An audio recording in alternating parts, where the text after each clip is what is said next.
함께 기도해 주시면 감사하겠습니다.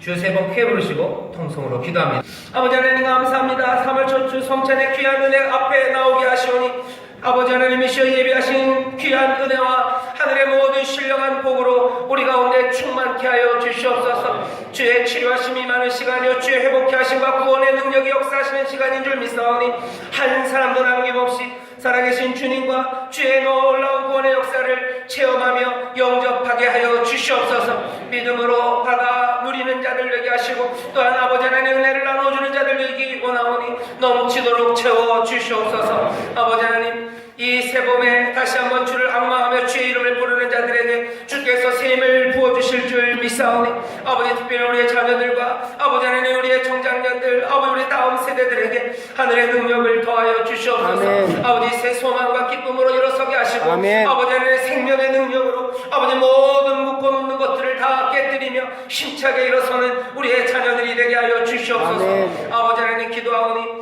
오늘 이 시간 또한 주의 은혜 앞에 섭니다. 우리의 모든 죄악과 우리의 부족한 것들을 주께서 아시오니 주의 긍휼하심을 입게 하시며 주의 자비하심 가운데 용서받는 귀한 시간이 되게 하여 주시옵소서. 아멘. 이 시간 또한 말씀을 통하여 주 앞에 더 가까이 가길 원합니다. 성령님 역사하여 주옵소서. 아멘. 감사드리며 예수님 이름으로 축복하며 기도하옵나이다. 아멘. 감절 기간입니다 여러분들. 그리고 또 오늘은 성찬의 귀한 은혜 앞에 있죠. 그래서 오늘 이 예배에는 우리가 다시 한번 복음에 대해서 귀를 기울여야 될 필요가 있습니다.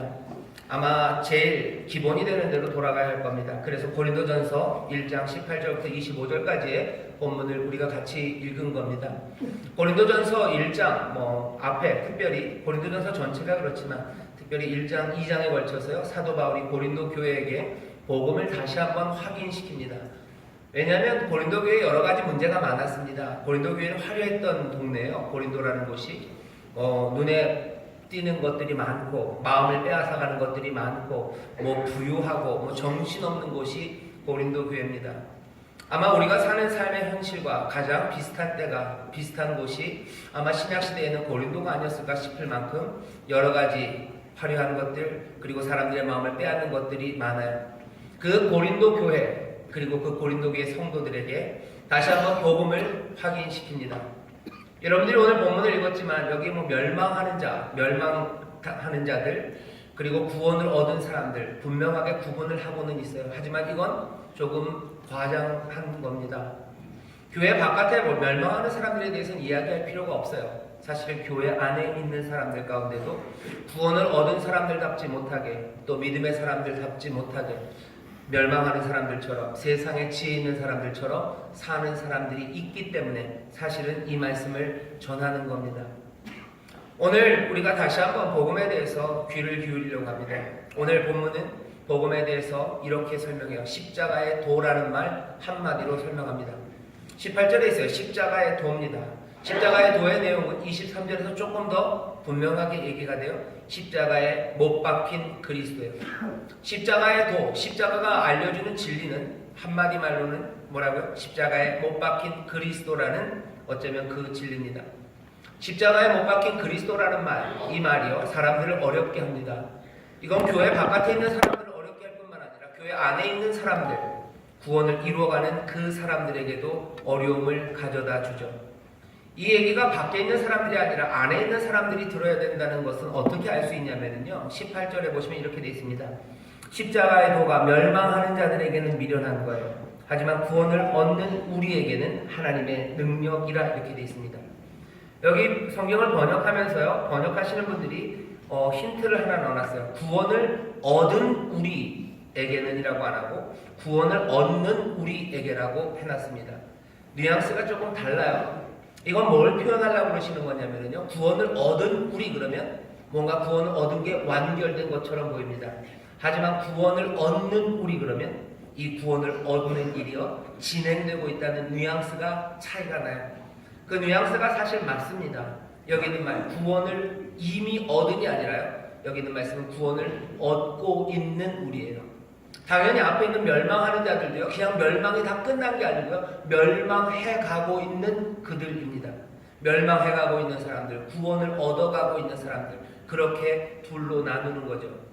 뒤에 있는 믿는 자들 21절에 보면요 전도에 미련한 것으로 믿는 자들을 구원하시기를 기뻐하셨도다 할 때 믿는 자들도 마찬가지예요. 계속해서 믿어 가고 있는 자들, 점점 더 신실해져 가고 있는 사람들, 이런 의미입니다. 그렇다면 오늘 이 말씀은요, 구원을 얻어가고 있는 우리에게 주시는 말씀이에요. 잘 들어봐라 하는 거죠. 멸망하고 있는 사람들처럼 너희들이 살고 있는지, 구원을 얻어가고 있는 사람들처럼 살고 있는지, 도대체 너희들은 십자가의 도, 십자가에 못 박힌 그리스도에 대해서 도대체 어떻게 생각하는지 다시 한번 복음의 기본으로 우리를 돌아가게 합니다. 십자가에 못 박힌 그리스도라는 그 십자가의 도라는 건요, 여기 18절에 있는 것처럼 미련한 것처럼 보입니다. 미련한 것처럼 보여요. 말이 안 돼요. 어리석은 이야기처럼 보입니다. 왜냐하면 뒤에 있는 그리스도라는 말은 구원자라는 말입니다. 세상을 몽땅 다 구원하시는 거예요.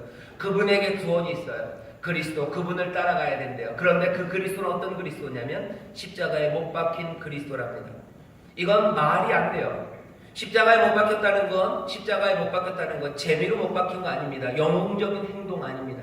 십자가에 못 박혔다는 게 표현하는 건 뭐냐면 어리석음이에요. 이 사람은 참 어설픈 사람이라는 겁니다. 어설프고 어리석은 사람이에요.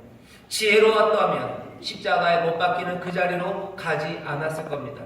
지혜로웠다면 이렇게 되지 않았을 거예요. 정말 지혜로웠다면 십자가로 가는 길, 그 길이 앞에 있었어도 그것들을 해치고 나와서 승리했었을 겁니다. 하지만 어리석고 어리숙하기 때문에 십자가, 그 못 박히는 그 자리까지 간 거죠. 그리스도는 지금 여기 십자가에 못 박혔답니다. 십자가에 못 박히니까 그리스도래요. 이렇게 어리숙한 이가 세상을 구원한답니다. 십자가에 못 박혔다는 건 어리숙하다는 것만 뜻하지 않아요. 힘없고 약하다는 것을 뜻합니다. 능력이 없으니까 십자가에 달린 거예요. 힘없고 백 없으니까 십자가에 달린 거예요. 가장 처참하고 비참한 자리에 가는 것, 가장 낮은 사람이 가는 겁니다. 아무 연줄도 없는 사람이에요. 하다못해 집이라도 팔아서, 뭐라도 팔아서 뭐라도 어떻게 좀 뇌물이라도 바쳤으면 여기 십자가형이라도 면할 수 있어요. 죽어도 이렇게 안 죽을 수 있습니다. 다른 방식으로 얼마든지 죽을 수 있어요. 채찍 치는 사람, 그 사람에게라도 돈을 줘서 그냥 조금만 더 세게 때려서 십자가로 가지 않게 해주세요. 아마 사람들은 그런 일들을 했었을 겁니다. 하지만 그만큼의 커넥션도 없어요. 힘없고 약하고 어리숙한 사람, 이 사람이 그리스도라고 말하는 겁니다. 십자가에 못 박힌 그리스도, 이건 말이 안 돼요. 바보 같은 사람이 그리스도라는 거예요. 힘없는 사람이 그리스도라는 거예요. 이 사람이 세상을 구한다고요? 예수님께서 십자가에 달려 돌아가실 때 그 십자가 아래서 했던 병정들의 말이 딱 이 말입니다. 자기도 구원하지 못하는 자, 누굴 구원한다고? 너도 구원 못해서 십자가에 달렸는데, 그렇게 바보 같고 그렇게 어리숙하고 힘없어서 네가 달렸는데 네가 누구를 구원한 자? 사람들이 묻는 거예요. 오늘 본문의 말씀이 그 얘기입니다. 멸망하는 자에게 미련한 거예요. 말이 안 되는 거예요. 십자가에 못 박힌 그리스도라는 말, 그 말은 모순입니다. 이건 어리석어요. 어리석을 뿐만 아니라 이건 바보 같은 일입니다. 게다가 이 그리스도를 따르라고요? 이게 말이 됩니까? 이건 꺼리끼는 일이 됩니다. 여기 뒤에 나오죠. 십자가에 못 박힌 그리스도, 이것들을 전한답니다. 우리는 십자가에 못 박힌 그리스도를 전하니 23절입니다. 유대인에게는 거리끼는 것이요 이방인에게는 미련한 거예요. 미련할 뿐만 아니라 거리낍니다. 넘어지게 하는 거예요. 거리끼게 한다는 말은요, 여기 헬라어로 스칸달론이라는 말입니다. 요즘 우리가 아는 스캔들이라는 말이 여기서 나왔어요. 스캔들 추문이죠. 추문입니다. 구역질 나는 말이에요. 혐오스러운 말이에요. 불쾌하게 하는 것이에요. 넘어지게 하는 장애물입니다. 덫이에요. 이 그리스도를 따르라고, 이거는 불쾌한 겁니다. 그 길을 따라간다고 너무 불쾌해요. 도대체 말도 안 되는 소리 하지 말라는 거예요. 십자가라는 건 복음의 중심에 분명히 있습니다. 십자가의 도라고 얘기해요. 십자가에 못 박힌 그리스도 우리는 압니다. 그런데 다시 한번 생각해보라는 거죠. 이게 생각해보면 굉장히 미련한 거다. 이거 굉장히 스캔들스러운 거예요. 이거 불쾌한 일입니다. 아무것도 아니고 힘없고 능력도 없고 어리석고 지혜롭지도 못한 일을 우리가 따라야 합니까? 사람들은 그래서 십자가에도 그것들을 무시하는 거예요. 십자가라는 건 사형의 도구입니다. 사용하는 데서도 가장 잔인하게 죽이는 사형의 틀이 십자가예요. 요즘식으로 말하면 우리나라에서 사형이 이제 집행된 지가 꽤나 오래됐습니다. 그래서 사형의 틀이 별로 없죠. 그거 본 적이 별로 없습니다. 영화에서 보면 가끔 교수형, 목을 매달아서 죽이는 일이 나와요. 뭐 외국 영화를 보면 전기 의자에 앉혀서 전기 쇼크로 아니면 약물을 주입해서 사람들을 죽입니다. 아니 더 옛날에는 단두대였어요. 프랑스 혁명 때 로베스피에르, 뭐 단두대, 파리, 목 잘라지는 일들, 뭐 망나니들, 사람을 죽이는 그 형틀이 십자가입니다. 가장 잔인하게 죽이는 거예요. 중국에서 보면 중국 사람들이 좀 잔인하게 사람들을 많이 죽이죠. 그 얘기를 할 필요는 없어요. 하지만 죽이는 모습들 생각하기도 싫은 겁니다. 사람들은 그런데 그걸 교회, 이 거룩한 곳, 우리 교회도 저기 십자가가 달려있죠. 저기에 걸려있는 거예요. 교회에 무슨 웃는 얼굴이 걸려있으면 좋겠어요. 뭐 노란색에 이렇게 스마일하고 있는 거 그죠? 웃어라 웃어라. 엄정한가요? 스마일하게 뭐 이런 거 그런 거 붙여놓고 뭐가 사람들 마음을 따뜻하게 할 만한 거 그런 거 걸어놨으면 좋겠는데 교회마다 뭘 걸어놔요? 십자가를 걸어놓습니다. 세상의 가치를 붙잡는 사람들에게 십자가는 어리석은 것이고 그리고 십자가의 도는 사람들을 토하게 만들 만큼 혐오스러운 겁니다. 이게 우리에게는 구원을 얻는 우리에게는 하나님의 능력이랍니다. 오늘 다시 한번 봐야 돼요. 도대체 뭐가 우리가 붙잡고 있는 십자가가 도대체 우리 구원을 얻어가는 우리에게는 이게 이 십자가에 못 박힌 그리스도가 정말로 미련한 것인지 아니면 정말로 하나님의 능력인지 다시 한번 보아야만 합니다. 여기 이 십자가를 보면요, 십자가에 못 박힌 그리스도, 이 말이 정말로 예수님이 미련해 보이는 건 맞아요. 하지만 예수 그리스도가 미련한 건 세상의 기준으로 지혜롭지 못했을 뿐입니다. 예수님 바보 같습니까? 예, 바보 같습니다. 바보 같은 예수님이요.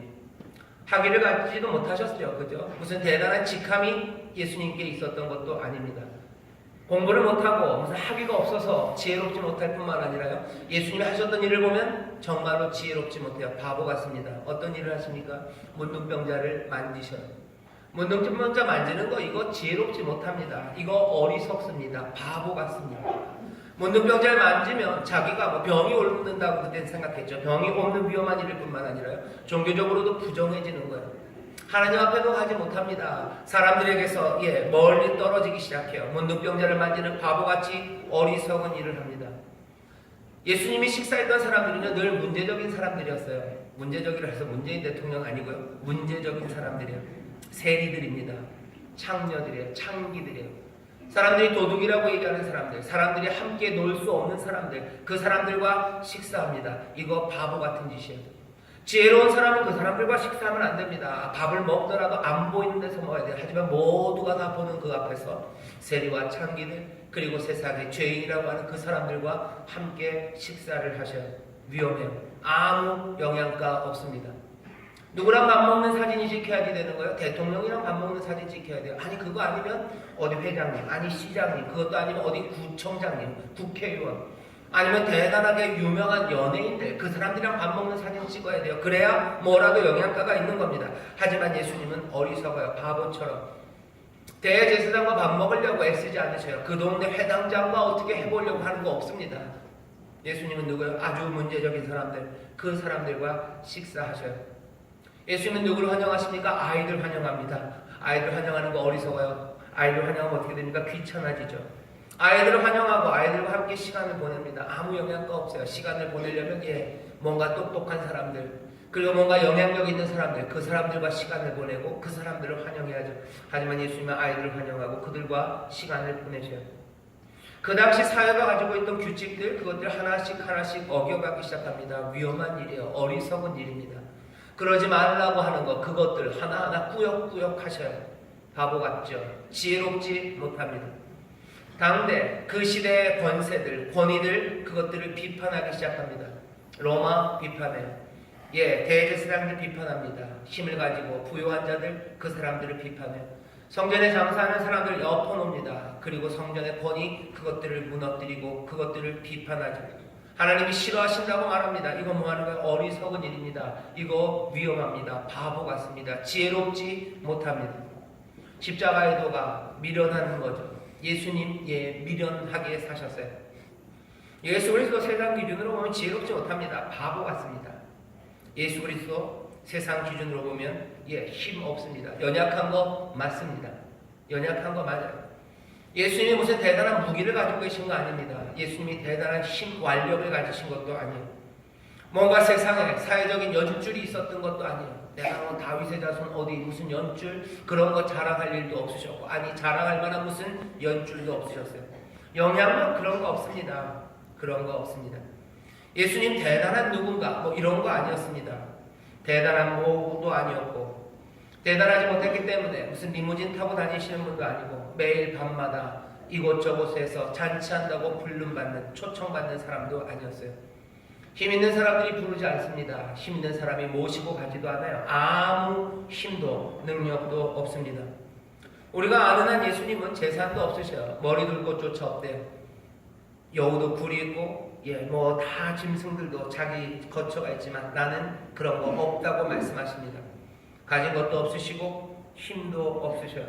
세상의 기준으로 보면 약합니다. 지혜롭지도 못하고 약하신 분이 예수 그리스도예요. 하지만 예수 그리스도, 십자가의 도, 십자가에 못 박힌 그리스도, 도대체 그 그리스도가 행하신 일이 뭔지 우리는 압니다. 세상 사람들은 몰라요. 하지만 믿어가고 있는 우리들, 그리고 구원받아가고 있는 우리들, 부르심을 받은 우리들은 그게 뭔지 알죠.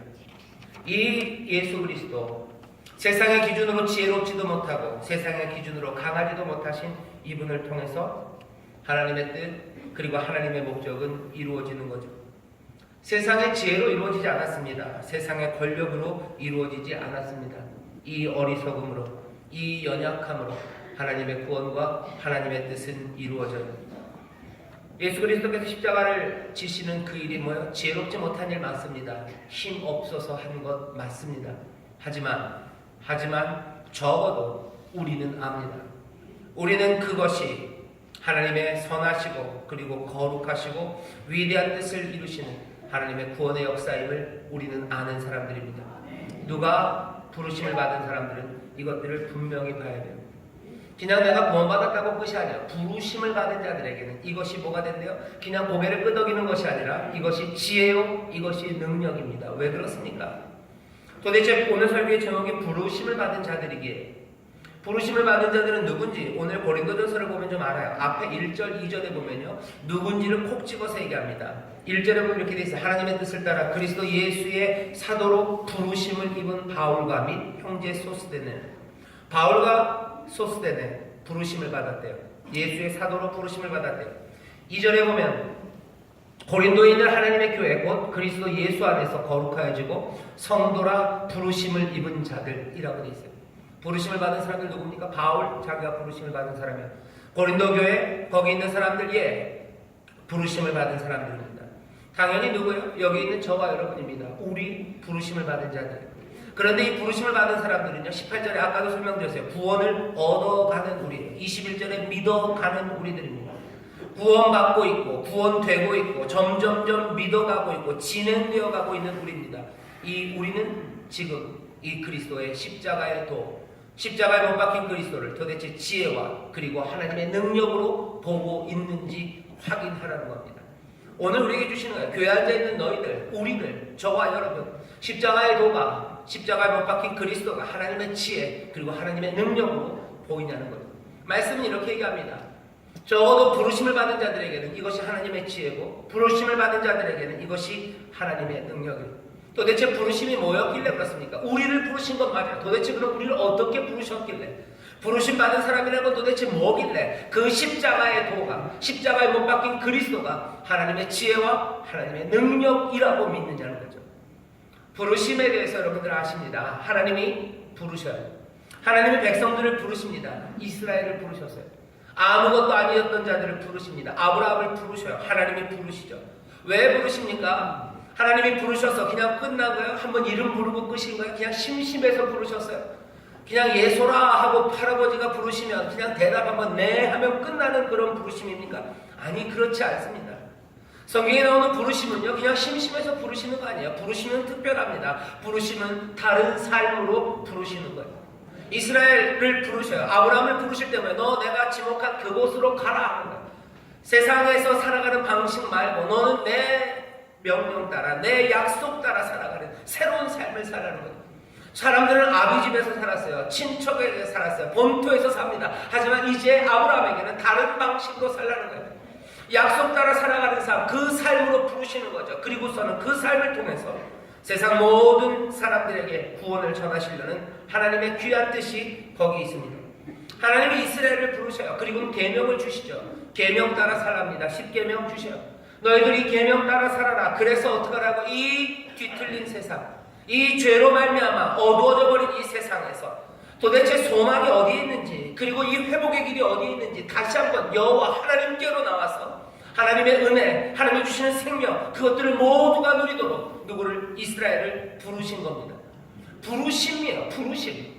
다시 한번 여러분이 꼭 기억하십시오. 하나님이 심심해서 우리를 부르신 거 아니에요. 아무 목적 없이 부르지 않습니다. 하나님이 어떤 분이신데 아무 목적 없이 부르십니다. 헛되이 부르시지 않아요. 하나님이 백성을 부르셔요. 하나님만 부르시는 거 아니에요. 예수님도 부르시죠.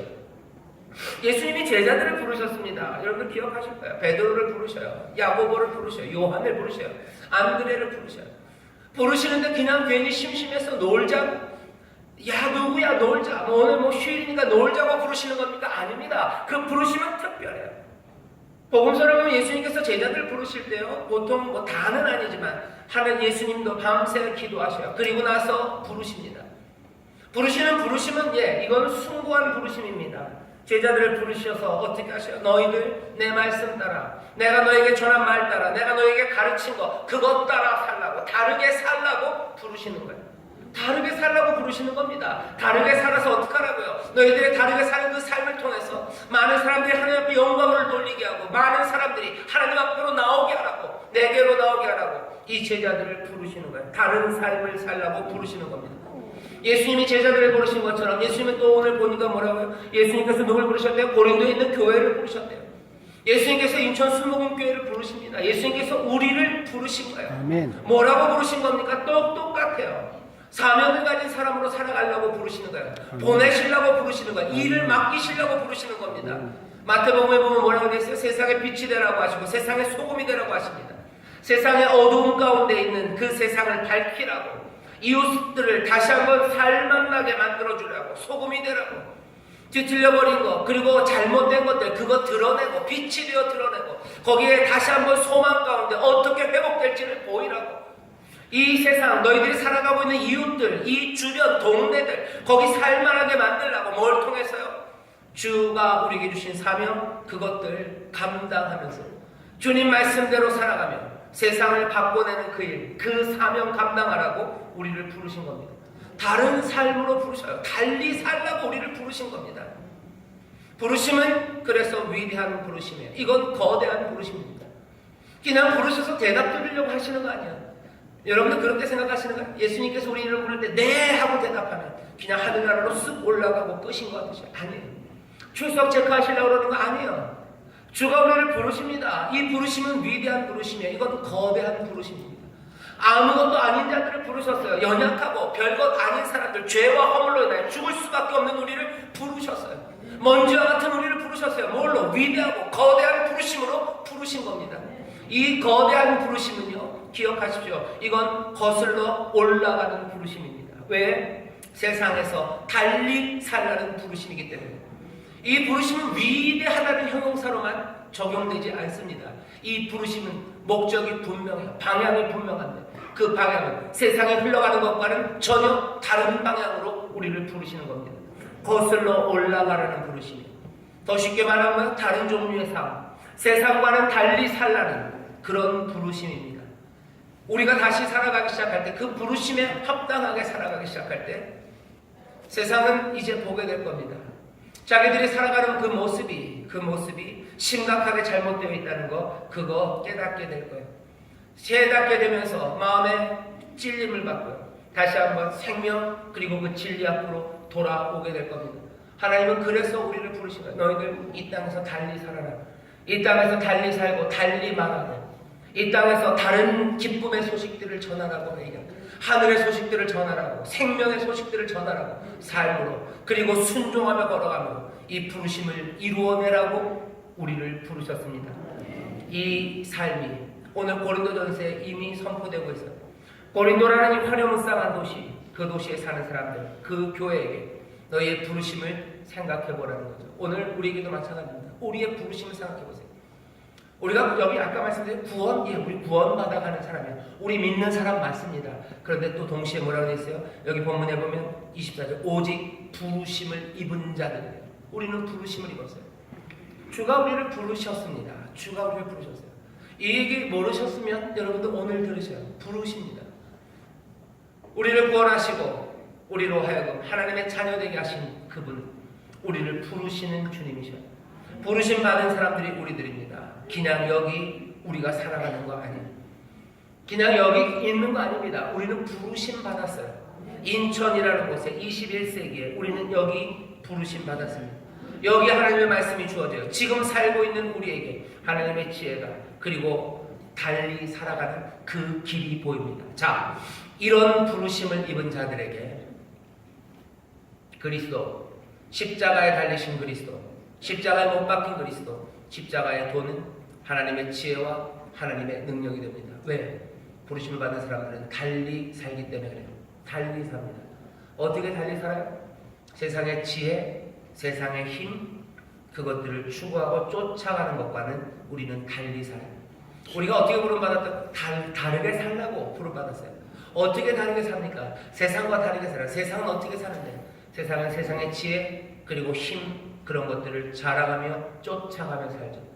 그러니 우리는 어찌 달리 삽니까? 지혜, 힘, 그런 것 쫓아가지 않는 사람들이에요.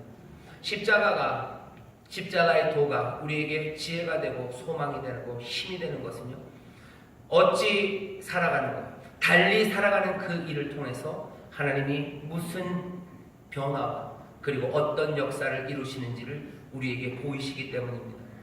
지혜를 자랑하지 말라요. 그리고 힘을 자랑하지 말랍니다.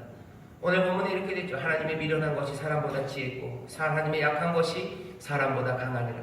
그리스도는 하나님의 능력이요 하나님의 지혜니라. 누구에게? 오직 부르심을 입은 자들에게는 그리스도는 하나님의 능력이요 하나님의 지혜라고.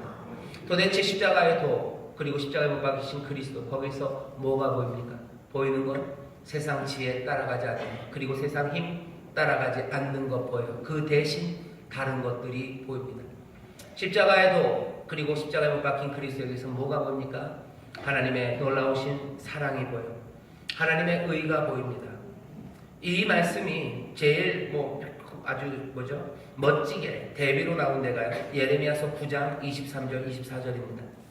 예레미야서 9장 23절 24절에 보면 이렇게 되어 있어요. 여호와께서 이같이 말씀하시되 지혜로운 자는 그 지혜를 자랑치 말라. 용사는 그 용맹을 자랑치 말라. 부자는 그 부함을 자랑치 말라. 지혜 자랑하지 말아라. 용맹, 힘 자랑하지 말아라. 부함, 그거 자랑하지 말아라. 지혜와 그리고 똘똘한 거, 그래서 많은 힘을 갖는 거, 부유해지는 거, 그거 자랑하지 말아라. 24절입니다. 자랑하는 자는 이것으로 자랑하지 곧 명철하여 나를 아는 것과 나 여호와는 인애와 공평과 정직을 땅에 행하는 자인 줄 깨닫는 것이라. 나는 이 일을 기뻐하노라. 여호와의 말이니라. 봐야 되는 건 힘과 지혜를 쫓아가는 게 아닙니다. 십자가에 못 박힌 그리스도, 거기서 보여야 되는 건 하나님이 기뻐하시는 것들이에요. 이는 내 기뻐하는 자라. 내 사랑하는 아들이요 내 기뻐하는 자라. 왜 그렇습니까? 하나님의 뜻을 이루어내요. 하나님의 뜻이 무엇이기에? 인애와 공평과 정직입니다. 인애, 성실한 사랑이에요. 끝까지 지켜주는 사랑입니다. 여기 공평이래요. 공정함입니다. 정직, 의로움이에요. 내 주변에 아름다운 하모니를 만들어내기 위하여 희생하려는 것들과 끝까지 지키며 사랑하고 돌보는 것들, 그것들입니다. 십자가, 거기서 보여지는 것들이 이 성실한 사랑과 하나님의 의로움이죠. 그것이 세상을 구원해낸답니다. 세상을 구원하는 게 지혜가 세상을 구원하는 것 같아요. 그리고 세상의 힘이 세상을 구원하는 것 같습니다. 하지만 예수님께서 십자가에 못 박히신 그리스도는 아니라고 얘기하시는 구원자 그리스도는 얘기하십니다. 구원을 우리에게 가져다 주신 분은 말하는 거예요. 십자가에 못 박힌 그리스도가 구원자예요. 이 세상의 힘과 지혜가 우리를 구원하지 못합니다. 세상의 권세가 구원하지 못합니다. 누가? 십자가에 못 박힌 그리스도. 그 어리석음과 그 연약함이 이 세상을 구원하셔요. 이 어리석음과 연약함은 어떻게 나타납니까? 그냥 바보 같다는 얘기 아니에요. 이 인애, 이 성실한 사랑에서 연약함과 그리고 어리석음이 보이는 거예요. 끝까지 사랑을 지키는 사람들, 이 사람들 어리석습니다. 끝까지 약한 사람들 옆에 서 있는 그 성실한 인자, 이거 어리석어 보여요. 이거 힘과는 상관없는 것처럼 보입니다. 하지만 그것이 세상을 구원해요. 부르심을 입은 사람들, 이 세상과 달리 살려는 사람들, 어떻게 살아야 되는지 몰라요. 그러니 뭐예요? 그리스도는 지혜입니다. 우리가 나가 어떻게 바꾸어져야 되는지, 내가 어떻게 살아야 되는지 그리스도가 보이시라. 그러니 이건 하나님의 지혜. 연약함 그리고 어리석음, 이것들은 그냥 무대뽀로 어리석은 거 아닙니다. 이 인애와 공평과 이 정직 가운데 어리석음이요. 그것들 가운데 그것들을 지켜내기 위한 연약함입니다. 또 뭐예요? 이건 하나님의 능력입니다. 이것들을 행하게 하는 능력입니다. 무엇을 행합니까? 이 인애와 공평과 이 정직을 행하기 시작하는 것. 여기에 하나님의 능력, 이것은 세상을 바꿔나가, 나를 바꾸고 그리고 세상을 바꾸는 것 여전히 그리스도십니다. 그리스도는 하나님의 지혜와 하나님의 능력이셔. 누구에게? 부르심을 입은 자들에게 그렇습니다. 우리에게 그렇다는 거예요. 다시 한번 뭐라는 거죠? 여기 고린도교회 성도들처럼 인천 수목교회 성도들이 있어요. 부르심을 받았어요. 나를 부르셨어요. 우리를 부르셨어요. 우리에게 사명을 주셔. 빛으로 소금으로 살라고 하십니다. 그 일을 통해서 세상을 바꾸실 거예요. 이